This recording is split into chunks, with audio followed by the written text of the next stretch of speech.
Hello everyone, Kenny here from the Cranky Old Man YouTube channel. You might notice that the top of my head's cut off here. That's because I'm trying to do a tabletop, basically, of contents of a medic bag or a first aid bag that is essential for training and or range day when you go to the range, whether there's plenty of people around or if, like my range, it's pretty secluded and hardly anybody there, which is a good thing when you want to do some training and you don't have to wait for spots to open up, and sometimes you can do some things that you can't get away with when you got prying eyes.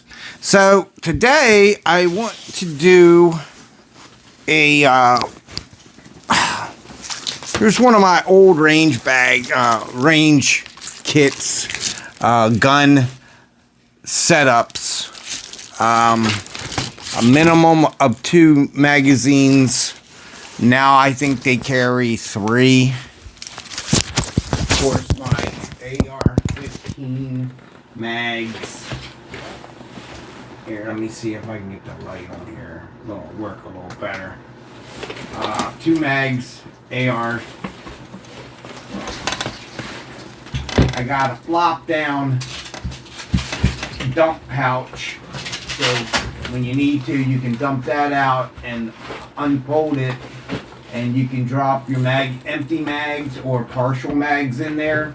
I would put my partial mag, tuck it in my waistband versus putting it in a dump pouch. But just in case, you know, you're out there, that pops open. In between, I have a Streamlight and Surefire holster for a flashlight. The med pouch, med kit that we're going to get into. These were no longer useful, but I did carry them. These are much improved flex cups over the first ones, the first gens that we ever had. And a set of regular cups, hinged and black. We weren't allowed to have hinged cups for a very long time in the department. I don't know why. I guess somebody just didn't like them. In the front, or just behind my pistol rig, I have a tourniquet.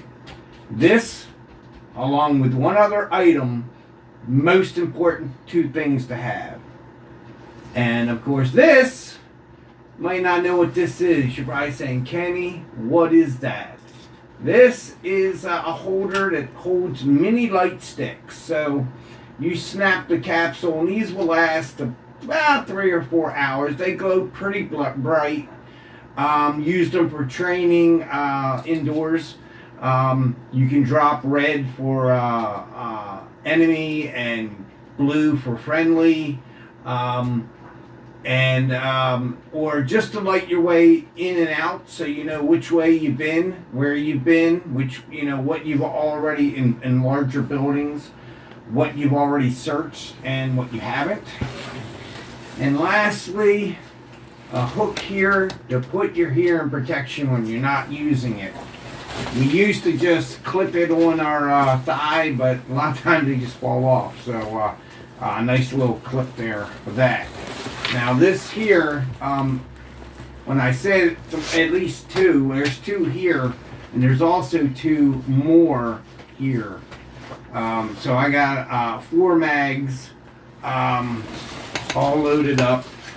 Well, actually these are empty now. I think I used some of this as training ammunition. Yeah.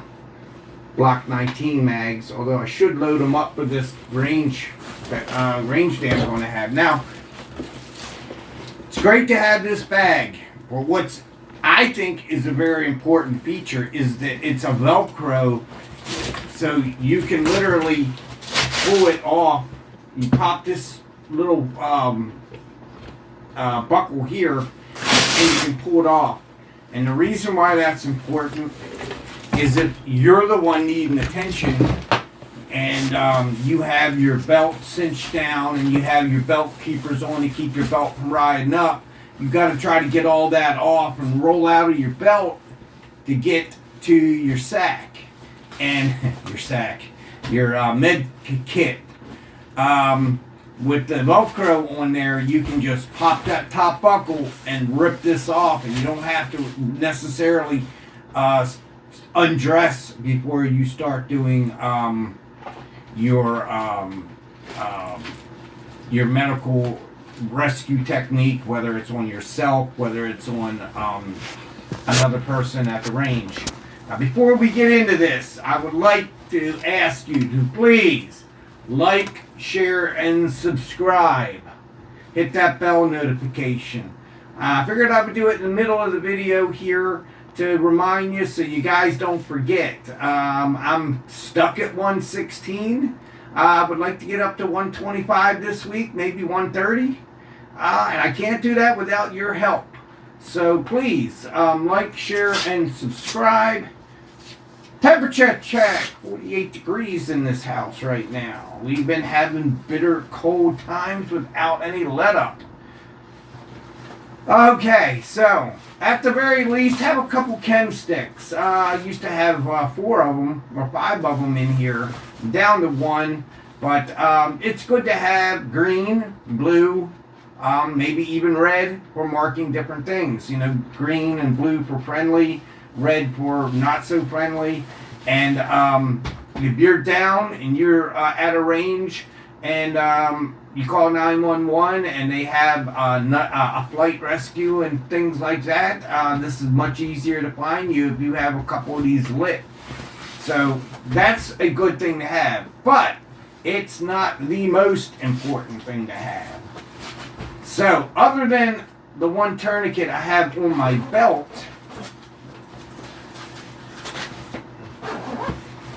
you should have at least one tourniquet in your bag as well. I think I took mine. No. So here's my other one. Now, you need to stage these correctly. You don't stage them the way they come. You have to kind of fold it like that and pull it out to where it's already ready to be used. See how I just pulled that? And now you can slide it on and cinch it up. The way they come, you basically need 2 hands. If you guys want to know how to fold it, let me know and I will show you. But basically you just unfold it, you make it into a circle, you drop it down, and you fold it up. And you put it in your pouch like that. You might even fold the middle up better like that if you got a shorter pouch. I actually have a pouch that holds these, and so it'll sit in there until you need it, and then you pull it open and put your leg in there, and you can pull this open like that, cinch it up, wrap it around to tighten it up, and you tighten it up until it hurts. I mean, till it really, really hurts. Now, these are average trauma shears. I have a really nice set. They're about $50, $60. And that's maybe going overboard, but these will work perfectly fine. They're about $15. Definitely want one of these instead of trying to use a knife that has a hard time cutting through stuff and possibly injuring the part that yourself or the person you're attending to even more. So important. This is a compressed gauze. It's kind of like when you have that toilet paper and you pop it open and it just, you're like, wow, look at all that toilet paper. Same thing with this compressed gauze. It's a lot in here. It doesn't look like a lot. And the stuff I'm showing you, this whole kit probably cost $100 or so, but I have more than I need. In the Marine Corps, we always did the same. Ounces equal pounds, pounds equals pain. So it all, that's why we would have different types of loadouts depending on what we want, pre-out or pre-out.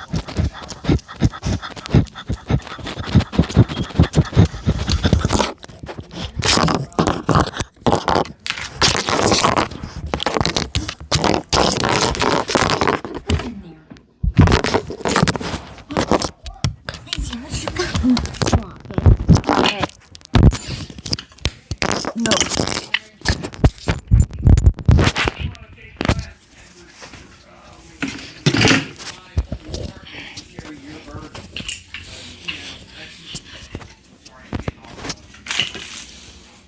Anyway, in this bag there, I have two of these compressed balls. I also have some standard balls.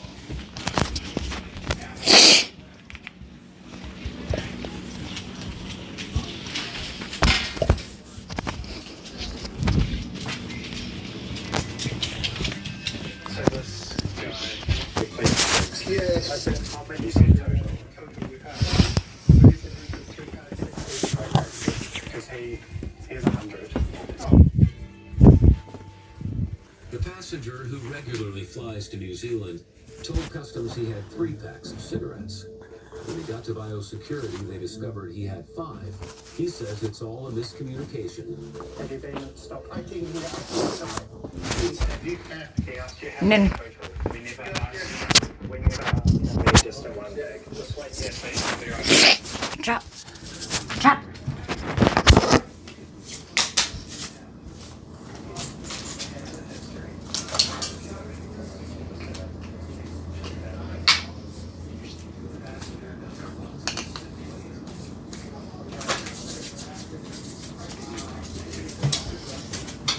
Hey, you gotta wait. You gotta wait a second. Gotta take this into daddy. I wouldn't carry all this if I was going on patrol, unless I was a designated medic, because this weighs a lot. I'm just at the range, 30, 40, 50 yards max from my car. So, I also have, sterilized gauze, different sizes of gauze. Like I said, more gauze. And, when I opened it up, stuff blew out because I just don't have enough packing spaces. Here's something else that I think is important. However, a lot of doctors and medics hate it. And this is like stop the bleed powder. Makes a mess of your wound, but it will clot the blood up. They hate it because they really got to clean the wound out really good to start working on you. But if you are going to be bleeding for a while, and it doesn't hurt to put this on there to try to get that thing to clot up. Now, you got an arterial bleed or something, the only way you're going to stop that is with that tourniquet. And I said 1 or 2, because if you get shot you have a negligent, and say you hit your arm and your leg, you're going to need one of each. So, so that's, blood clot powder. Not as important, but it's good to have. And this is an Israeli bandage. This kind of works in tandem with the compressed gauze. There's a lot here. You can use it as a bandage. You can use it to put your arm up in a sling. You can do a lot of stuff with an Israeli bandage. I have 2 of those in here. I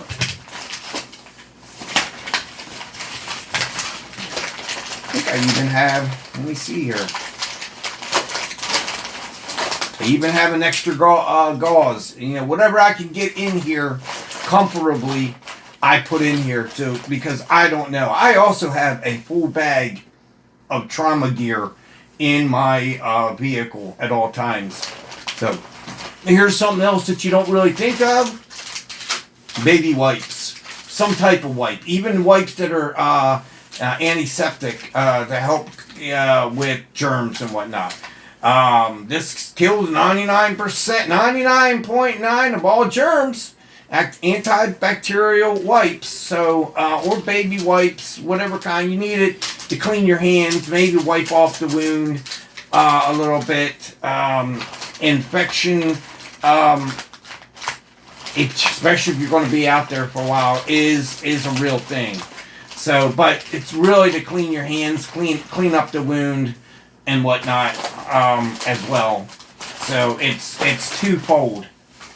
So over in this little dingle pouch that kind of hangs off the side here, some smaller stuff. And I'm going to go over. This is more survival stuff. Here's a Mylar blanket. I actually have 2 of them. And that's to help with if you're caught out somewhere and it gets cold out.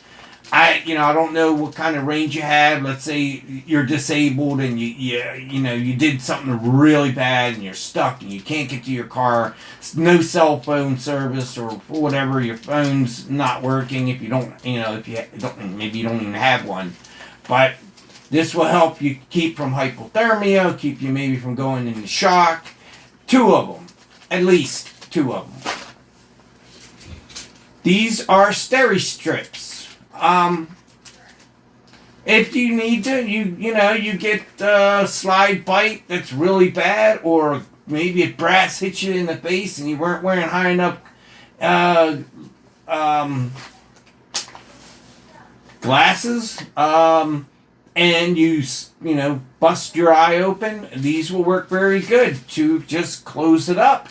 Another thing, I can't recommend it any kind of medical training, but super glue works really good. It burns like hell, but if you have a cut that's bleeding, super glue. Put a couple drops on there. I think it was made during Vietnam to do that. I think that's the purpose of what super glue is. That's why you could try to glue 2 things together and it won't glue worth a crap, and you end up gluing stuck to your hand. You'd be like, damn, I barely touched it.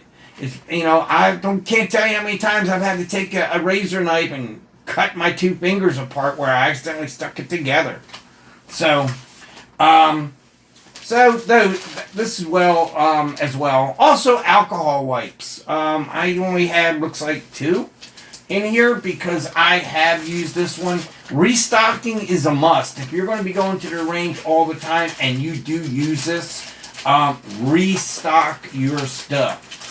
Restock your stuff. Stuff it, stuff it, stuff it. That's what she said, right?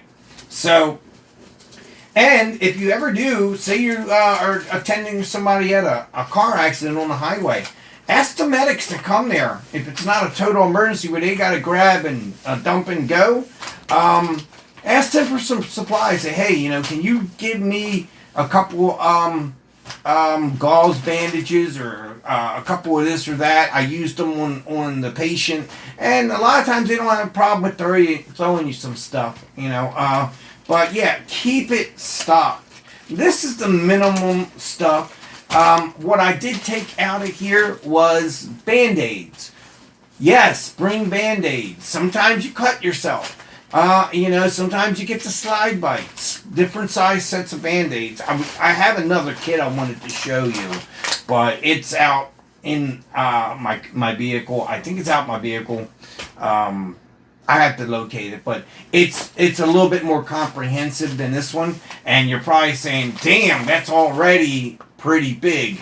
Yeah, it is, but it's important. People shoot themselves at the range all the time. And it may be you, but if you're not doing anything real tactical, it's probably the guy next to you. I remember seeing a YouTube video where the guy was trying to do and he goes, I just effing shot myself. Yep, shot himself right in the leg.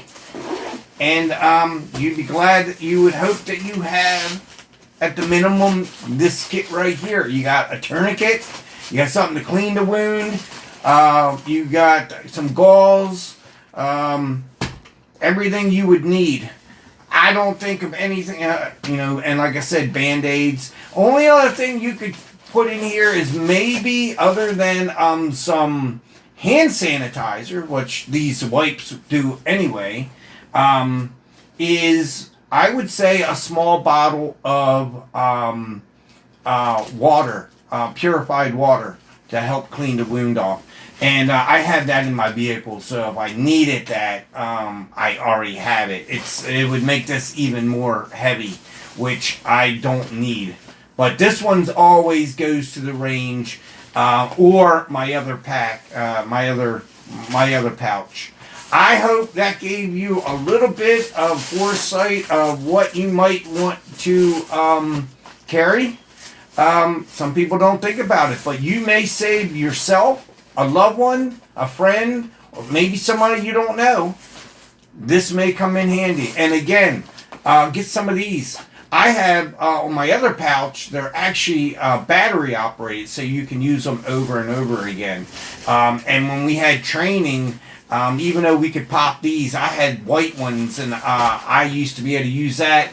As an officer, I've thrown my smaller flashlight into a room, or my larger flashlight into a room to light up the room just to see what's going on. If I couldn't see all the way around, I could chuck it in there and get a little bit of extra light. And you can do that with these, especially if you get the white ones. They will light up the room really well. A tactical pro tip for you police officers: if you need to get a good overall picture of the room, and it's a little dark, shine your light straight up and let it bounce off the ceiling. Kind of works like an umbrella light. That's just a technique as well that I thought came in handy. And hey, don't rely on your weapon light. You don't want to be pointing your light at the old lady down that you're responding to a call for, because you don't have another light. So make sure you have an extra light, whether you work in daytime or nighttime, because daytime you might end up. We had a lot of vacant houses in my department where I work, and you never know when you're going from daylight to darkness, and especially until your eyes get situated to the light. You needed a flashlight, and so don't get dependent on your weapon light, or make sure you have even if it's a small Stinger. They're very bright. We started it off with mag lights, C and D cell, and those things suck. I'm surprised we even got the, but that's all we had. You could upgrade on your own, but then the department finally came out and issued us some Stingers, and that was much, much improved, and they were smaller, and we weren't hammering people in the head with them. You had to hit them a lot harder to get the same effect with those little tiny ones versus the big mag lights. I'm just kidding. Internal Affairs can't mess with me anymore, because I'm no longer in there. But yeah, you could wield it as a tool if you needed to, and depending on the circumstance. If deadly force was a situation and you weren't able to get to your firearm, you had that big old heavy flashlight. So that's all I got for that. Again, I hope you like, share, and subscribe. This is the minimum stuff I would carry at the range, and at the very least carry one of each one of those things that I just showed you. That's at the minimum. So I hope you got something out of this. I hope you never need it, but if you do, and you carry it because of this video, I did my job. Alright, I'm a little bit over 24 minutes. I hope you watched to the end. Thank you so much. Bye.